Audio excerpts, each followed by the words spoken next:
여소야대 상황에서 국회 법사위원장직을 놓고 여야 공방이 치열합니다.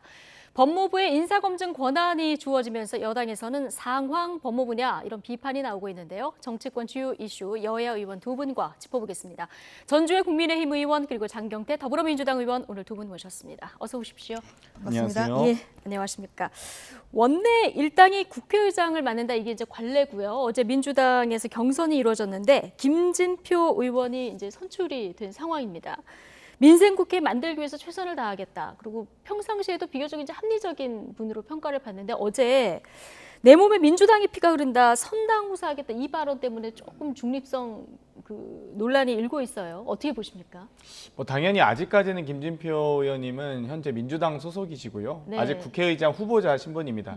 본회의에서 국회의장 표결 이후에 무소속이 되시기 때문에 어찌됐건 이 다수당에서 국회의장을 선출하지 않습니까? 그렇기 때문에 이 민주당 의원들에게 지지를 호소하는 또 여러 가지 이 당선 이후에도 선출 이후에도 예. 여러 가지 거기에 대한 약속을 지키겠다라는 의미의 발언이라고 보고요. 이게 선출 전이 아니라 선출 이후 발언. 이후의 발언으로 알고 그러잖아요. 있습니다. 예. 그래서 거기에 대한 약속을 지키겠다라는 말씀으로 이해하고 있고요. 어찌되건 김진표 의원님은 대단히 이 민주당 내에서도 상당히 중도적이고 합리적인 분으로 정평이 나 네. 있습니다. 5선이기도 하고 또 오랜 경제 관료로서 예. 경제부총리 출신의 국회의원 아니겠습니까? 그렇기 때문에 아마도 뭐 대한민국 최초의 경제 살리기에 주력하는 국회의장이 되시지 않을까라고 기대하고 있습니다. 경제 살리기에 주력하는 국회의장이 될 거다 얘기해 주셨는데 어떻게 보십니까? 저는 그 발언이 굉장히 부적절하다고 보고 있습니다. 국회의장은 중립을 지켜야 되는 자리죠. 그런데 어제 그 발언을 보면 김진표 의원이 국회의장이 된다고 하면은 여야의 국회의장이 아니라 민주당의 국회의장이 될 것이다. 이러한 우려를 감출 수가 없습니다. 얼마 전에 있었던 검수완박 법안 통과에도 이 김진표 의원님이 한 역할을 하셨죠. 갑자기 법사위 사보임돼서 오셨습니다. 그리고 안건조정위원회가 구성이 됐을 때 안건조정위원으로 참여하셔서 나이가 가장 많으시다 보니까 임시의장도 맡고 또한 위원장도 맡으셨어요. 이 검수완박 법안 안건조정위원회라는 것은 결국은 안건을 더 조정하고 더 심의 있게 숙고해야 된다. 예. 이러한 제도임에도 불구하고 이 김진표 의원님이 결국은 9분 만에 안건조정위원회를 아주 신속하게 예. 그렇게 날치기 처리를 했습니다. 이런 분이 결국은 국회의장 후보로 됐다는 것은 저희는 결국은 박병석 의장님의 시즌2가 될 것이다. 박병석 지금 그 의장님 같은 경우는 국민의힘으로서는 여러 가지 말씀을 안 드릴 수가 없는 게 첫 시작을 103명, 그 당시에 미래통합당 의원 103명 전원 상임위 배정, 이걸로 아주 역사에도 없는 것으로 시작을 해서 검수완박 법안으로 검수완박 날치기 통과로 이 막을 내렸습니다. 이렇게 되면 결국 협치는 물 건너가는 것이죠. 그래서 김진표 또 의원님이 의장으로 뭐 되시면은 또 어떻게 태도가 달라질지 모르겠습니다만 어제 그 발언은 네. 얼마 전에 있었던 검수완박이 또 되는 것이 아니냐. 예. 이 후반기에 국회에서 그런 우려감을 감출 수가 없는 것이고요. 네. 정말 중립적으로 꼭 국회를 운영해야 된다 이런 말씀을 드리고 예. 싶습니다. 여러 가지 우려를 좀 길게 말씀하셔서 장경태 의원님 좀 덧붙이실 말씀 있으십니까? 뭐 덧붙이기보다는 어찌됐건 뭐 조정식 의원님이나 우상호 의원님이나 또 평등법을 주장하신 이상민 의원님도 의장 후보셨는데요. 그래도 국민의힘이 가장 기대했던 의장 후보지 않았나 이런 말씀으로 답변을 대신하겠습니다. 알겠습니다. 자, 이 최종 선출 본회의는 언제 열릴까요? 본회의 일정은 아마 시기 조율하고 있는 것으로 알고 있는데요. 예. 아마 상임 5일 전 선출하게 되어 있기 때문에 아마 5일 후에 선출할 예정으로 알고 알겠습니다. 있습니다. 자, 이렇게 국회의장은 선출이 됐고요. 본격 원구성 논의가 지금 진행 중인데 법사위원장 자리를 둘러싸고 여야의 신경전이 만만치 않습니다. 여야 목소리 듣고 이야기 이어가겠습니다. 전세에 들어가 살고 있는 사람들이 다음번 들어올 사람들의 뭐 보증금이나 월세액이나 또 그 시기를 규정할 수 없는 거 아니겠습니까? 후반기는 후반기에 원내대표들이 합의하도록 되어 있습니다. 법에 따라서 후반기 원구성을 원점에서 논의를 시작하자 이렇게 말씀을 드리고 있는 거고요. 지금 국민의힘은 또 국회법을 어겨가면서 어제까지 우리가 계속 국회의장을 먼저 선출하자고 했는데도 불구하고 또 이것을 다른 것과 연계시켜서 발목을 잡으면서 지금 안 하고 있거든요. 대한민국 대통령이 A라는 대통령에서 B라는 대통령이 바뀌었어요. A라는 대통령이 맺었던 조약, 외국하고 체결했거나 했던 조약이 B로 대통령이 바뀌면 그 조약이 무효가 되는 것인가요? 예. 이런 얼토당토는 개념이 어디 있습니까? 그래요? 아니 지나가는 소다 없을 일입니다. 자기들이 지금 뭐 모든 걸 다 권력을 틀어잡고 하겠다는 거죠. 자신들이 저지른 비리가 얼마나 크면 이렇게 끝까지 수사권을 방해하려고 하는 것이냐 하는 의심이 들 수밖에 없는 거죠. 네. 지난해 7월에 올해 6월 이후에 법사위원장직은 국민의힘이 맡는다. 당시에 원내대표끼리 합의가 있었는데요. 지금 합의 당사자였던 윤호중 위원장도 좀 번복하는 이런 발언을 했습니다. 이건 왜 그런 건가요? 이미 작년 7월에 원구성에 대한 원내대표 간 합의 사항은 네. 이미 뭐 원내대표 간 합의를 워낙 지금 국민의힘에서 많이 깨셨기 때문에 12월에 있었던 언론개혁 입법에 대해서 합의를 원내대표 합의가 있었는데도 깼습니다. 또 2월에 있었던 정치개혁 그 합의가 있었는데도 깼습니다. 4월에 있었던 검찰개혁에 대한 이 의장 중지안도 깼습니다. 이 2달마다 3번 연속 깨는 정당과 원내대표 간 합의를 운운하는 건 정말 김기현 원내대표께서 정말 염치가 없다고 말씀드리고 싶고요. 정말 저희가 7월에 합의하고 나서 8월에 언론개혁 입법에 대해서 너무 이르다, 빠르다고 해서 언론특위도 국회에 설치하고 12월까지 120일간의 이 추가 연장을 하면서 논의하기로 하지 않았습니까? 지금 언론특위 이제 해산했는데요. 아무런 합의안도 도출하지 못했습니다. 2월에 이 뭐 여러 가지 뭐 이준석 대표도 그렇고 뭐 지금 현재 윤석열 대통령께서도 다당제가 소신이다. 뭐 안철수 비대위원 이 인수위원장은 말할 것도 없고요. 다당제에 대한 논의, 이 정치개혁에 대한 논의를 했지만 정개특위에서 결국 합의 못하고 11곳을 합의했는데 그것도 의장 중재안으로 11곳 중에 민주당 지역구 9곳, 국민의힘 2곳입니다. 그 2곳도 심지어 국민의힘이 유리한 지역만 신청하셨습니다. 그래서 뭐 11곳이 보통 6대5 이렇게 신청하셔야 되는데 너무 이 정치 교체에 대한, 정치 개혁에 대한 합의도 깼고요. 검찰 개혁도 사실 의장 중재안 깨면서 저는 이제 원내대표 간 합의 사항에 대해서 과연 의총까지 추인한 이 중재안과 합의안을 어느 정도까지 신뢰할 수 있을 것이냐. 원내대표 간에 저는 신뢰를 쌓아야 되는, 원점에서 다시 신뢰를 쌓아야 되는 시기라고 보고요. 앞으로는 좀 국민의힘이 제발 좀 이 원내대표 간 최소한 이 원내대표 간의 합의 사항에 대해서 깨지는 않았으면 좋겠습니다. 그리고 자꾸 약속을 깨시면 저희가 합의를 할 수가 없죠. 의총까지 추인된 사항을 이 정말 의총까지 추인된 건 의원총회에서 추인된 사항인데 그것까지 깨면 도대체 어디서 어떻게 저희가 약속을 받아와야 되는지, 윤석열 오히려 한동훈 법무부 장관과 원내대표 간 합의를 해야 되는 건지 모르겠습니다. 국민의힘이 그동안 원내대표 합의를 깬 전력들이 있기 때문에 이걸 비판할 자격이 없다. 자, 이런 말씀을 지금 해주셨는데 민주당에서는 전세에 들어가서 살고 있는 사람들이 다음 봄 들어올 사람들의 전세금, 월세 이거를 합의하는 게 맞지 않다. 이거 다시 해야 된다. 이런 얘기를 하고 있거든요. 어떻게 보십니까? 저는 적반하장식의 발언이라고 생각합니다. 지금 방금 장경태 의원님 뭐 국민의힘이 뭘 많이 깼다고 하는데 작년 그 뭐 12월에 뭐 이루어졌던 뭐 이런 언론 중재 관련한 개혁특위 이런 거 다 국민의힘이 열심히 참여를 했고요. 성과가 없었던 것은 이것은 뭐 여야가 합의에 이르지 못했던 것이 뭐 국민의힘이 일방적으로 파기한 게 없습니다. 그래서 국민의힘이 그렇게 일방적으로 합의를 파기한 것은 이것은 좀 사실과 다르다는 말씀을 드립니다. 이게 이제 그 합의문입니다. 이게 작년 7월 23일에 제가 그 당시 원내 대변인으로서 또 그 현장에도 있었습니다만 이렇게 이제 3가지 문항에 대해서 합의를 했습니다. 그리고 이 법사위원장을 뭐 대선이 이긴 당에 차지한다 이런 것도 아니고 여기 뭐 정확히 써 있다시피 국민의힘이 맡는다 이제 이렇게 양당 원내대표가 했습니다.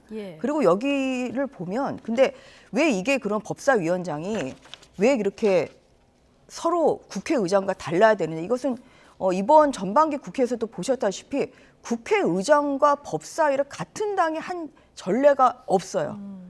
최근에 다 국회의장과 법사위원장이 다른 당이었습니다. 왜냐하면 이게 국회라는 것은 결국 여야가 견제와 균형을 이루어야 되는데요. 그러기 위해서는 국회의장과 법사위원장이 달라야 견제와 균형이 이루어집니다. 예를 들어서 검수안박 법안 법사위원장이 민주당이라서 일사천리로 했고요. 국회의장이 또 안건 상정을 해줍니다. 그거 굉장히 중요하거든요. 국회의장의 업무 중에 하나가 이 안건 상정을 하느냐 마느냐 굉장히 중요한데 이걸 또 박병석 의장님이 해주신 거예요. 그래서 예. 결국은 이렇게 날치기 통과가 되는 이런 결과가 왔고요. 그리고 잘 국민들이 기억하시겠지만 2020년 2년 전 그 7월에 있었던 임대차 3법도 마찬가지로 이렇게 날치기 통과가 됐습니다. 근데 만약에 그래서 국회의장과 법사위원장은 이것은 견제와 균형을 위해서 다른 당이 맡아야 되는 것이 이것이 또한 견제와 균형을 위해서 굉장히 중요합니다. 저희가 네. 자리 욕심을 내는 것이 아니라 그렇기 때문에 이번에 그래서 국회의장은 다수석을 차지한 지금 그 민주당이 지금 맡겠다고 하시니까 그러니까 이것은 당연히 거기에 따라서 법사위원장은 이 당인 국민의힘이 맞는 것이 이것이 너무나 지극히 합리적인 것이죠. 그리고 알겠습니다. 그런 내용을 이 합의문에 담았는데 이것을 지금 깨시겠다고 하는 것은 그런 법사위원장을 민주당이 가져가시겠다. 이것은 결국은 전반기 국회처럼 의회 독재하겠다. 그리고 입법 폭주하겠다. 이러한 선전포고나 다름없습니다. 그래서 예. 국민의힘은 이런 부분에서 전혀 동의할 수가 없다는 말씀을 드리고요. 알겠습니다. 지금 국회의장과 예. 또 하나는 뭐냐면 여기 보면 사망을 보시면 국회법 개정하는 내용도 있어요. 체계자구와 관련한 국회법 개정 이런 것이 다 1, 2 사망이 있는데 그 국민의힘에서는 사망에 따라서 바로 즉각적으로 국회법 개정안을 제출을 했고 이 내용대로 결국은 체계자구와 관련한 국회법 개정이 됐습니다. 예. 그럼 뭐냐 이게 약속을 지금 다 이행을 했는데 이제 와서 이것을 지금 무효하겠다는 것은 이것은 국민들이 상식선에서 판단하실 거라고 생각합니다. 예, 많은 국민들께서 기억하실 겁니다. 그 중재안 종이를 들면서 제발 좀 약속을 지켜라고 했던 게 불과 2달도 채 안 된 것 같은데요. 방금 이 법사위원장에 대해서 다수당이 하느냐 혹은 야당이 하느냐 이 논쟁은 16대 국회부터 이미 있었던 논쟁입니다. 이미 16대 국회 같은 경우는 뭐 DJ 정부이기 때문에 당연히 이 법사위원장과 이 또 의장과 일치하는 부분이 달랐습니다. 지금까지 16대, 17대, 18대, 19대 때로는 야당이 법사위원장 할 때도 있었고 때로는 의장과 법사위원장이 같은 당 소속일 때도 있었고 때로는 이 여당에서 소위 20대 국회만 해도 법사위원장 권성동 의원님이 직전에 하시지 않았습니까? 그때는 정부 여당이었습니다. 그러니까 야당이 할 때도 있고 여당이 할 때도 있고 다수당이 할 때도 있고 아닐 때도 있고 이제 이런 부분들에 대해서 국회 관례를 운운하기엔 좀 어려운 것 같고요. 정치의 영역이냐 입법의 영역이냐 이 부분도 좀 구분해서 만약 이 법사위원장이 정말 야당을 해야 된다. 방금 합의안을 이제 드셨다는 건 저는 이 정치의 영역이라고 생각하신다고 보는데요. 만약 무조건 야당으로 못 박자라고 한 법안을 발의하십시오. 그게 예. 아니면 아니요. 정치의 아니, 영역이라고 그때 생각하시면 권성동 약속을 의원님이- 지키는 걸로 예. 그러니까 이 원내대표 간의 약속을 지키는 쪽으로 이해하시면 좋을 것 같습니다. 권성동 의원님이 그때 법사위원장 했을 때는 민주당이 아시겠지만 한 석이 더 많았어요. 123석 민주당, 그다음에 그 당시에 이제 국민의힘에 122석 그래서 국회의장은 문희상 의장이 하셨습니다. 그래서 여당이었지만 그 국민의힘이 법사위원장을 했던 것이고요. 그때도 달랐다는 것을 분명히 전주혜 의원님. 지적하겠습니다. 자, 지금 법사위원장과 국회의장은 다른 당이 맡아야 된다 네. 이런 논리가 하나 있고요. 네. 정부 여당을 견제하기 위해서 야당이 맡아야 된다 이게 공수 교대되면 양쪽에서 다 주장하는 논리들이 네. 반복되고 있어서 이거를 관례 말고 좀 명문화하는 방안을 좀 생각해 보면 그런데 어떨까 싶은 생각도 국회법으로 들어요. 할 수밖에 없는 것인데요. 예. 그게 굉장히 쉽지가 않은 것이죠. 그런데 저희가 그 얘기도 전 돌려주고 싶습니다. 네. 그 국민의 그 힘이 그렇게 야당이 법사위원장을 맡아야 된다고 전반기에서 그렇게 외쳤을 때 민주당은 시건을 하셨어요. 본인들이 야당일 때 견제와 균형을 위해서 야당이 법사위원장을 가져야 된다 하는 민주당의 여러 의원님들이 그런 말씀을 하셨거든요. 뭐 대표적으로 박영선 전 장관님도 그런 말씀을 의원 시절에 하셨고 그랬는데 여당 되니까 갑자기 법사위원장을 또 여당인 민주당이 가져가겠다 이렇게 해가지고 그때 전반기 상임위 구성 굉장히 늦어지지 않았습니까? 그래서 그런 것을 다 정리한 것이 바로 이 합의문이라는 말씀을 합의문 드리는 여러 번 것이고요. 이 드시는데요. 합의 정신에 맞춰서 견제와 균형을 살리고 제발 후반기에는 좀 협치를 하기를 그러니까 간곡히 앵커께서 요청드리겠습니다. 여쭤보신 게 그런 거죠. 19대 때는 야당이 법사위원장 했습니다. 분명히 18대 때도 그렇고요. 근데 20대 때는 여당이 했습니다. 그러면 이제 소수당이라서 했다라고 하시면, 그러니까 지금 앵커께서 그러니까 소수당이 법사위원장 하는 게 맞느냐고 야당이 하는 게 맞느냐, 이게 국회와 이 행정부 권력은 또 다른 권력이지 않습니까? 그래서 그 부분에 대해서 입법으로 처리하는 건 어떠냐, 앞으로 이런 논쟁이 없도록 하고 네. 질문하셨는데, 그러니까 여당이 할 때도 있고 지금 야당이 할 때도 있고 다수당이 할 때도 있고 소수당이 할 때도 있는 것 아니겠습니까? 16대 국회 같은 경우는 법사위원장이 이 다수당이 했습니다. 이때 논리는 DJ 정부 야당이라서 했다는 거거든요. 그러니까 16대 때와 17대, 18대, 19대 때, 20대까지, 21대까지 들어오면서 다 이 케이스가 결국 원내대표가 합의 사항이기 때문에 그런 이 논란이 있을 수 있다고 보는데요. 약속을 지키든지 아니면 약속을 지키지 못하겠으면 법안 입법으로 해서 아예 명문하든지 이렇게 좀 정리를 했으면 좋겠습니다. 지금 앵커님 말씀하신 대로 뭐 국회의장은 일당 네. 그리고 뭐 법사위원장은 또 2당이 맞는다. 예. 뭐 이런 정도의 법안은 충분히 생각해 앞으로 볼 생각해 수 볼수 있고요. 있다. 예, 예. 저희도 내부적으로 검토해 보겠습니다. 그러니까요. 국민들 입장에서는 이게 헷갈리기 때문에 네. 이게 좀 명문화되면 근데 좋겠다 그것도 이런 이제 생각이 민주당이 또 들었고요. 합의를 예. 해주셔야 저희가 국회 통과를 할 수 있다는 알겠습니다. 말씀을 드리겠습니다. 자, 어쨌든 법사위원장이 뭐길래 여야 모두 사활을 건 모습 잠시 얘기 나눠봤고요. 이런 가운데 법무부 산하에 신설될 공직자 인사검증 조직과 관련해서 야권에서는 상황부처를 만드는 것 아니냐 이런 반발이 나오고 있습니다. 여당에서는 비정상의 정상화라면서 반박하고 있는데요. 관련 이야기 듣고 오시겠습니다.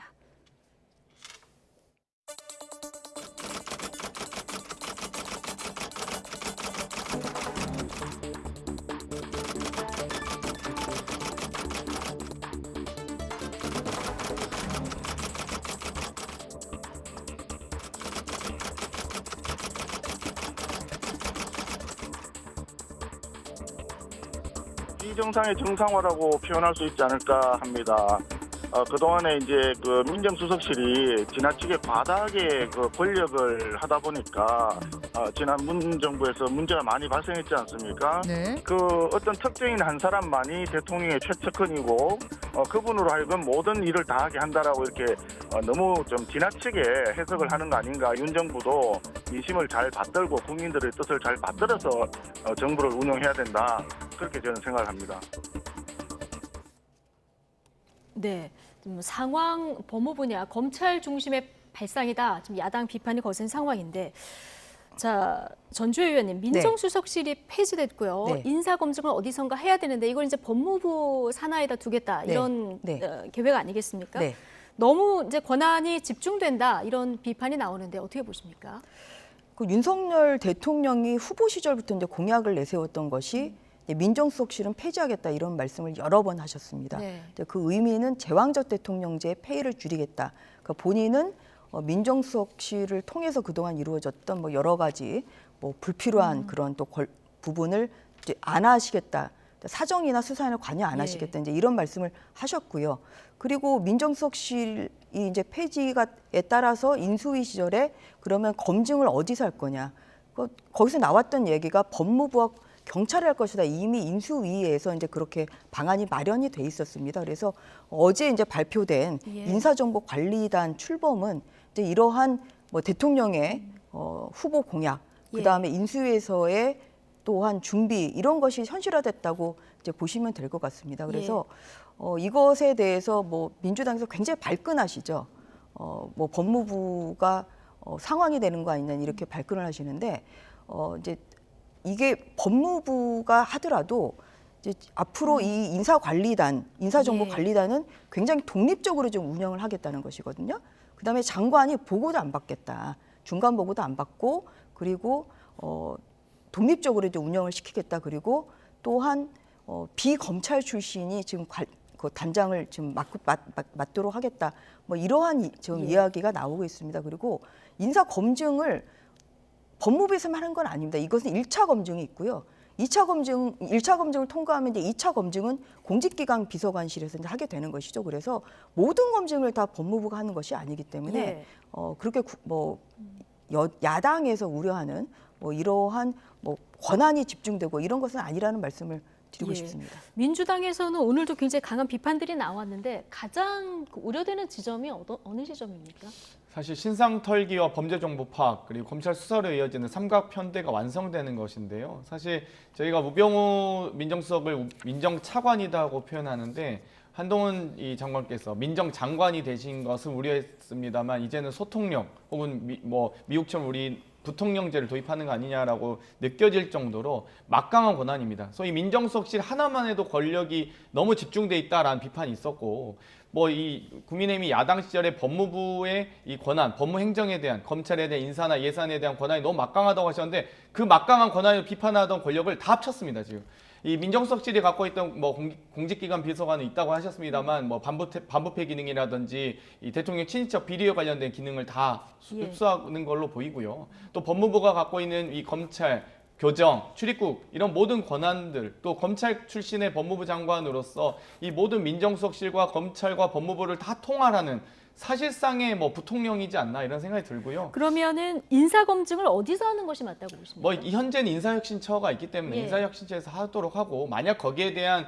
이 여러 이 신상 범죄 경력이나 여러 그런 부분에 대해서는 이 경찰 정보나 혹은 이런 부분에서 충분히 할 수 있다고 봅니다. 예를 들면 뭐 이 윤석열 대통령께서도 뭐 미국 FBI가 신상한다고 하는데, FBI도 이 여러 예전에 후보 FBI 국장이 50년간 장기 독재를 했던 적이 있습니다. 35년 출범 이후에 50년간 이 정말 FBI 국장하면서 여러 이 범죄 수사와 신상 털기 등으로 대통령의 예. 권력마저도 사실상 제한했던 이런 여러 가지 미국의 어려운 역사들이 있는데요. 그걸 또다시 한국에 도입함으로써 사실상 뭐 저는 뭐 이 독재라고까지 말하고 싶지는 않습니다만 예. 여러 가지 이 권력 독점에 시행 단추를 첫 단추를 끼우지 않았나 이런 생각이 예. 듭니다. 전주혜 의원님, 법적인 네. 문제를 좀 보겠습니다. 오늘 박주민 의원이 앞서 들어보셨지만 법무부의 인사 검증을 맡기는 것이 이제 위법 소지가 있다 이런 얘기를 한 네. 상황입니다. 근데 또 반대로 인사혁신처 소속 사무를 다른 기관에 위임할 수 있다 이런 정부조직법도 있어서 자, 이게 법적으로 어떻게 봐야 됩니까? 그러니까 박주민 의원의 이제 이야기는 그 정부조직법에 법무부의 업무에 인사검증이 없기 때문에 위법이다, 이제 이렇게 지적을 하는 것으로 알고 있습니다. 그런데 또 한편으로 정부조직법 6조를 보면 이제 행정기관은 법령으로 정하는 바에 따라 그 소관 사무의 일부를 다른 행정기관에 위탁이나 위임할 수 있다, 이렇게 할 수 있거든요. 예. 그래서 이 검증 업무는 이제 인사혁신처의 업무로 이제 이렇게 규정이 되어 있는데요. 인사혁신처에서 방금 이제 정부조직법에 따라서 법령에 따라서 다른 행정기관의 일부 업무를 위탁이나 위임할 수 있다, 이렇게 돼 있지 않습니까? 제가 이제 가져온 것이 오늘 많은 예, 자료를 가져오셨는데 공직 후보자 예. 등에 관한 정부의 수집 및 관리에 관한 앞으로 규정. 들어주시겠습니다. 예, 좀 요겁니다. 네. 이것인데요. 네. 이제 이게 원래는 인사혁신처에 이제 이 인사 검증 업무를 위임하는 것이죠. 위임하는 네. 내용입니다. 여기 보시는 것처럼 10조의 2를 보면 그 전에는 그냥 요 인사 검증 네. 업무를 대통령 비서실장에게 위탁한다. 이 대통령 비서실장에게 위탁한다. 이 규정 때문에 결국 민정비서관실에서 할 수 민정수석실에서 했던 것이죠. 그런데 이게 어제 입법 예고가 됐는데요. 그 대통령 비서실장 및 법무부 장관에게 위탁한다, 이렇게 되어 있습니다. 그래서 예. 이렇게 그 적법한 권한의 그 법령에 따라서 법무부에도 지금 일부 검증 업무가 지금 위임이 되는 것이다. 예. 그래서 위법 소지는 전혀 없는 것이다. 예. 이렇게 봐야 민주당에서는 되겠죠. 위법 소지 없다 말씀해 네. 주셨는데요. 법 개정을 안 하고는 이 법무부 산하에서 인사 검증하는 것은 지금 맞지 않다, 이렇게 지금 메시지가 계속 나오고 있거든요. 여러 가지 정부에 관한 권한은 법으로 정하고 있습니다. 정부조직과 기능분장에 대해서는 정부조직법이 정하고 있고요. 그 정부조직법 산하에 이 법무부의 기능과 권한에 대해서 정확하게 명시하고 있습니다. 검찰, 인권옹호, 출입국, 그리고 교정 업무라고 되어 있습니다. 그러면은 정부조직법 법안을 왜 발의하고 왜 개정합니까? 그냥 경찰청 분원을 둔다 해서 경찰 정보도 떼다가 검찰 산하기관으로 넣으십시오. 시행령 개정해서 인사혁신처에서 업무 분장을 위임하실 수 있다고 시행령을 개정하셨는데, 법을 개정하고 나서 법 다음이 시행령 아닙니까? 그러면 인사혁신처뿐만 아니라 경찰청법 시행령도 개정하셔서 경찰청 정보기능도 빼시고요. 국정원법 시행령 개정하셔서 국내 정보기능도 검찰 산하기관으로 넣으십시오. 그렇게 위탁 사무하실 수 있으면 검찰이 다 하시면 되겠네요. 그러니까 지금, 이 말 예. 자체가 정하고 있는, 법이 정확하게 이 권한과 기능을 명시하고 있는데 시행령을 개정해서 한다? 박근혜 정부 때 그래서 다 문제된 거 아닙니까? 법이 정하는 권한 밖을 시행령을 위임해서 개정하다 다 문제됐는데, 그 말 논리대로 하면 경찰청에서 위임 사무하시면 됩니다. 국정원에서 위임 사무로 국내 정보 하시면 됩니다. 이게 말이 됩니까, 사실? 이렇게 민주당에서는 어쨌든 간에 이렇게 법무부에 뭐라도 권한이 하면 이렇게 좀 권한이 조금 더 추가가 되면 네. 굉장히 예민 반응을 좀 보이시는 생각이 좀 드는데요. 다시 한번 말씀드리지만 이게 정부조직법에서 정하고 있는 이러한 부처의 업무는 이거는 전속 업무입니다. 전속 네. 업무. 그런데 아까 설명드린 것처럼 이 인사 검증을 이 법무부에서 예. A부터 Z까지 다 하겠다는 게 아니에요. 알겠습니다. 예, 1차를 일단 법무부에서 하겠다는 거고요. 그리고 2차는 종전처럼 그냥 대통령실에 공직기관 비서관실이 하겠다는 건데 이것을 지금 원래의 인사혁신처의 검증 업무를 법무부가 완전히 가져오냐 그런 것이 아니기 때문에 이것은 정부조직법 6조에 따라서 충분히 법령에 따라서 일부 예. 소관 업무를 위임하는 것이다. 알겠습니다. 이렇게 봐야죠. 오늘 구속기구로 만드시니까요. 지금 뭐 네. 법사위원장 인사검증 권한 가지고 여야 정말 이제 대립이 심각한 상황인데 당장 뭐 여야 최대 관심은 지방선거 아니겠습니까? 지금 일주일 남겼는데요. 여야는 총력전을 펼치고 있습니다. 어제 박지원 민주당 공동비대위원장 한 번만 더 기회를 달라 대국민 사과를 했는데요. 이와 관련해서 당내 파열음도 또 계속되고 있습니다. 박성원 앵커가 정리해드립니다. 네, 민주당 박지원 공동비상대책위원장의 대국민 호소 기자회견 이후 이에 대한 정치권 목소리가 이어지고 있습니다. 어떤 내용 때문이었을까요? 다시 한번 사과 내용 들어보겠습니다. 100번이고 1000번이고 더 사과드리겠습니다. 염치 없습니다. 그렇지만 한 번만 더 부탁드립니다. 맹목적인 지지에 갇히지 않겠습니다. 대중에게 집중하는 민주당을 만들겠습니다. 우리 편의 큰 잘못은 감싸고 상대편의 작은 잘못은 비난하는 이 잘못된 정치 문화 바꾸겠습니다. 민주당을 팬덤 정당이 아니라 대중 정당으로 만들겠습니다. 기자님께서 말씀해 주신 이제 586 세대의 그런 이제 용태와 관련해서도 그렇고 우리 당이 이제 더 젊은 민주당으로 나아가기 위한 그런 논의가 좀 이루어져야 될 것 같다라고 보여집니다. 한참 동안 90도로 허리 숙여 인사한 뒤 담담하게 책임지고 민주당을 바꿔나가겠다며 대국민 호소문을 발표했는데요. 이에 대해 당내 강경파 중심으로 내부 총질이라는 비난이 나왔습니다. 김용민 의원은 SNS에 사과로 선거를 이기지 못한다며 공개 비판했고 민주당 홈페이지 권리당원 게시판에는 박지현 아웃이라는 글이 쏟아졌습니다. 박 위원장이 언급한 586 용태론과 관련해 윤호중 당 비대위원장 역시 당과 협의 없는 개인 차원의 입장 발표라고 일축했는데요. 박홍근 원내대표도 오늘 따로 논의된 바 없다며 오히려 지혜를 모아야 할 때라고 에둘러 비판했습니다. 팬덤 정치와 결별하겠다는 박지원 위원장의 기자회견에 대해 이재명 민주당 총괄선대위원장은 전적으로 공감한다고 밝히며 그 밖의 확대 해석은 경계한다고 덧붙였는데요. 하지만 이재명 선대위원장의 팬카페 재명인의 마을에서 비판이 잇따랐습니다. 이른바 개딸로 불리는 강성 지지층을 중심으로 박지원 위원장을 향한 날선 비난들이 이어지고 있습니다. 이러한 현상이 이어지자 박용진 더불어민주당 의원은 우려스러운 부분을 정면으로 얘기한 건 용기 있는 말이라며 박 비대위원장의 옆에 서겠다고 전했습니다. 들어보시죠. 저는 오히려 그 솔직하고 즉각적이고 직선적인 사과가 더 울림이 있을 거라고 보고요. 제가 지금 이 바쁜 와중에 무엇을 질문하실지를 뻔히 알면서 제가 이 인터뷰를 하는 이유는 제가 박지원 비대위원장 옆에 서겠다고 하는 의미예요. 한편 박 위원장이 사과문을 발표한 당일 국민의힘 이준석 대표도 맞불 성격의 기자회견을 열었습니다. 다른 생각하지 않고 원 없이 일할 수 있게 도와달라며 민주당의 사과는 사과의 구성 요건을 갖추지 못했다고 비판했는데요. 이와 함께 국민의힘은 논평을 통해 정작 사과할 사람은 뒤에 숨어 있고 박 위원장이 읍소하는 모습이 안타깝다고 말했습니다. 오늘 아침 박지원 위원장은 선거대책위원회 합동회의에서 사과문과 관련해 다시 한번 입장을 밝혔는데요. 왜 사과를 자꾸 하느냐는 분들이 많았지만 국민의 분노가 깊어지기 전에 호소가 시급했다며 특히 586 정치인 용퇴를 논의해야 한다고 다시 한번 내부 상황을 직격했습니다. 이처럼 586이 아름다운 퇴장을 준비해야 한다고 밝힌 박지원 위원장의 쓴소리에 다시 당내 갈등이 이어질지 긴장감이 감돌고 있습니다. 네, 한 번만 기회를 달라. 어제 박지원 공동 비대위원장이 대국민 사과를 했는데요. 지도부에서는 오늘도 이거 개인 의견이다 이런 반응이 나왔습니다. 당내 이견들이 좀 있는데 오늘 지도부 회의가 있었던 걸로 알고 있습니다. 뭔가 이견들에 대한 조율이 좀 있었습니까?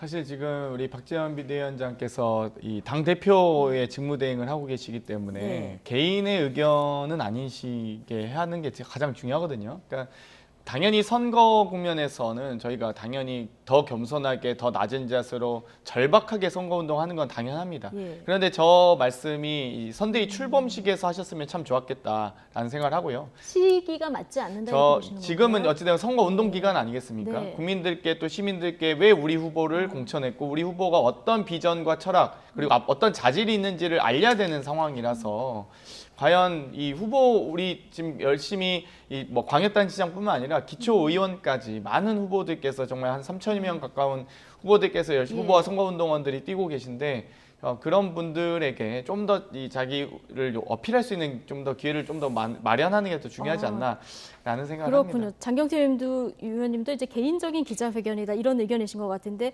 586 용태론을 이제 다시 꺼내 들었는데 오늘 그 비대위 비공개 회의 때 큰 소리가 났다 이런 얘기도 전해지고 있고 저 윤호중 위원장도 쇄신안 발표는 금시초문이다 이런 얘기를 하셔서요. 제가 3월달에 이제 민주당 혁신위원장으로서 세대균형 예. 공천론 4차 혁신안을 발표하기도 했는데요. 뭐 용퇴하라라고보다는 586도 경쟁해야 되는 시대입니다. 그러니까 이 어떤 한 세대가 특정 세대가 똘똘 뭉쳐서 다른 세대의 어떤 정치적 장벽을 만드는 것은 당연히 지양해야 되고요. 예. 그렇기 때문에 다양한 세대가 어우러지고 조화를 이룰 수 있도록 해야 된다고 보고요. 뭐 당연히 이 어떤 특정 세대를 지목해서 그분들의 어떤 역할과 이 국민으로서의 권리 등이 제한되는 네. 뭐 이 상황들은 좀 가급적이면 좀 줄여 나가는 게 좋지 않을까 생각합니다. 알겠습니다. 내일부터 여론조사 결과 공표가 금지되는데요. 지금 인천 계양을 하고 경기도지사 여야 최대 관심사인데 뭐 여론조사 상으로도 지금 굉장히 접전이 네. 벌어지고 있는 상황입니다. 아주 짧게 단답형으로 질문드리면 17석에 걸려 있는 거 아니겠습니까? 네. 자, 어떻게 판세 예측하십니까? 뭐 조심스럽습니다만 네. 저희는 뭐 최소 10군데 최소 10군데. 그리고 최대 12군데 이제 광역 시단 그 시도지사는 좀 승리하지 않을까 그렇게 좀 보고 있습니다. 이제 네. 그리고 또 굉장히 중요한 게 뭐 서울 같은 경우는 25개 이제 구청장 중에 그 4년 전에는 한 군데만 이제 국민의힘이 이겼거든요. 근데 이제 구청장도 저희는 예. 한 절반 정도 이상은 절반 정도는 예, 또 국민의힘이 좀 승리해야 된다. 뭐 이런 것을 보고 예. 있습니다. 그래서 가장 큰 격전지는 결국은 경기도라고 보고 있습니다. 경기도. 그래서 경기도의 승리는 뭐 단순히 한 도, 그러니까 하나의 뭐 숫자의 의미를 네네. 뛰어넘는 한 두세 정도의 이러한 그 숫자의 의미를 가지고 있기 알겠습니다. 때문에 예, 여기에 승리에 지금 저희가 치중하고 있다. 예, 경기도를 그렇게 이긴 당이 말씀드립니다. 이긴 거다 뭐 이런 분석도 나오는데 장경태 의원님 마지막으로 뭐 전망 싹쓸이 부탁드립니다. 우려가 있습니다. 솔직히 예. 말씀드리면 국민의힘에 싹쓸이 우려가 있지만 그래도 상당히 경합 지역이 많고요. 여론조사를 뿐만 아니라 저희 내부 조사에서도 상당히 붙어 있기 때문에 예. 아직까지는 결과를 예단하기 어렵다. 정말 1, 2% 차의 박빙 승부가 지금 여러 곳에서 이루어지고 있기 때문에 아마도 국민의힘에서도 이기고 있긴 하지만 이 안심하기는 어려우신 상황인 것 같고요. 예. 저도 개인적으로 8대9 정도 그 이상으로 선전했으면 좋겠다는 지방선거에서 경기도지사, 보궐선거에서 인천계양 여기 다 민주당이 가져올 거라고 보십니까? 뭐 일단 저희가 민생 네. 후보 지역 일구는 저희가 충분히 자질 면에서 앞선다고 생각합니다. 알겠습니다. 오늘 두 분 네. 말씀은 여기까지 듣겠습니다. 전주의 국민의힘 의원 그리고 장경태 더불어민주당 의원 두 분과 함께했습니다. 고맙습니다. 네, 수고하셨습니다.